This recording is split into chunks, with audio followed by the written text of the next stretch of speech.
I think first would like to hear more of an introduction about you, your name, your RIA, and why did you start the RIA practice? How has been your experience as doing the RIA practice for so many years? Basically RIA क्यों join किया? क्यों join किया? RIA Yes. तो RIA इसलिए join किया कि बहुत सारा जो इंटरेस्ट था वो फाइनेंशियल सर्विसेज में था, लेकिन बाद में पता चला कि फाइनेंशियल सर्विसेज के अलावा इन्वेस्टमेंट एडवाइजरी ऐसा कोई प्रोफेशन है जिस प्रोफेशन में कोई सेलिंग नहीं होगा। ये एक बेसिक पॉइंट था।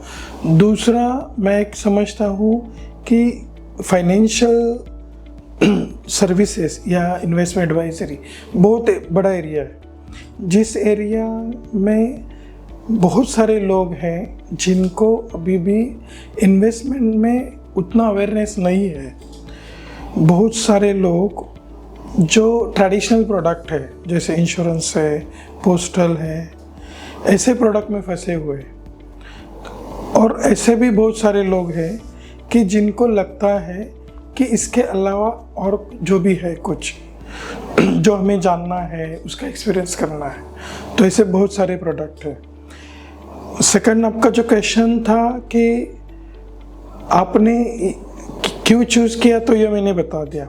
दूसरा, एज अ RIA प्रोफेशन, ये बहुत बड़ा इंटरेस्टिंग प्रोफेशन है। मुझे ऐसे लगता है कि बहुत सारे लोग इस प्रोफेशन में आना चाहिए।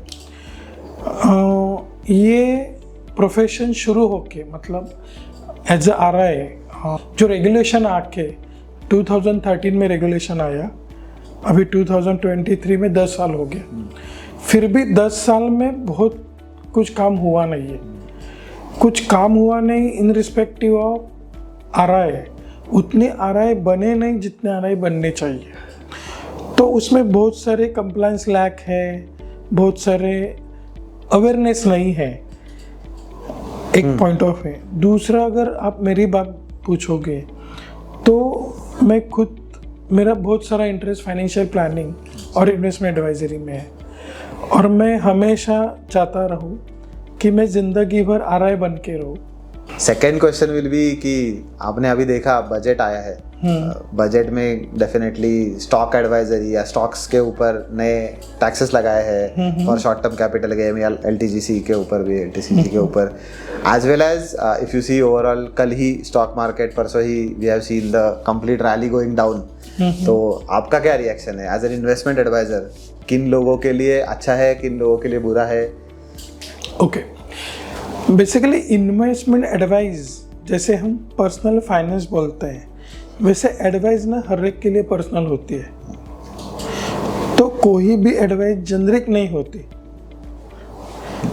तो ये जो इम्पैक्ट है, जो ग्लोबल इम्पैक्ट है, मार्केट जो डाउन हुआ, तो वो हर पर्सन अपने रिस्क प्रोफाइल और उसका जो भी होल्डिंग पीरियड है उसके अलग अलग तरह से देखता है, राइट? तो कोई कॉमन ऐसे नहीं बोल सकते कि इसका इम्पैक्ट क्या हो सकता है। कोई जेनरिक ऐसा आंसर नहीं है, जेनरिक आंसर नहीं है, क्योंकि ये जो क्वेश्चन है वो हर एक का रिलेवेंस अलग अलग है। Definitely. I think the last one will be कि डेफिनेटली कि आपको क्या लगता है कि RIA, जैसे आपने बोला कि बहुत बढ़ना चाहिए, तो क्या आपको लगता है कि RIA बढ़ने के लिए टेक्नोलॉजी का कोई इस्तेमाल हो सकता है? और अगर हो सकता है तो कौन से स्पेसिफिक एरिया में आपको लगता है कि जहाँ पे technology can really help RIAs to scale up? मतलब टेक्नोलॉजी का सबसे बड़ा जो यूज़ हो सकता है वो अवेयरनेस में, क्योंकि आज लोगों को MFD पता है, म्यूचुअल फंड डिस्ट्रीब्यूटर पता है, शेयर ब्रोकर पता है, बैंक पता है कि जिसमें हम म्यूचुअल फंड ले सकते हैं, लेकिन बहुत लोगों को आज भी इन्वेस्टमेंट एडवाइज़र ये पता नहीं है कि ऐसा कोई एंटिटी है। कुछ टाइम पहले एमफी ने जो म्यूचुअल फंड सही है का कैंपेन चलता है, उसमें एडिशनल इन्वेस्टमेंट एडवाइजरी का नाम ऐड किया है। तो एक अच्छा इनिशिएटिव है म्यूचुअल फंड सही है का एमफी की तरफ से। Okay, so definitely thank you, thanks a lot.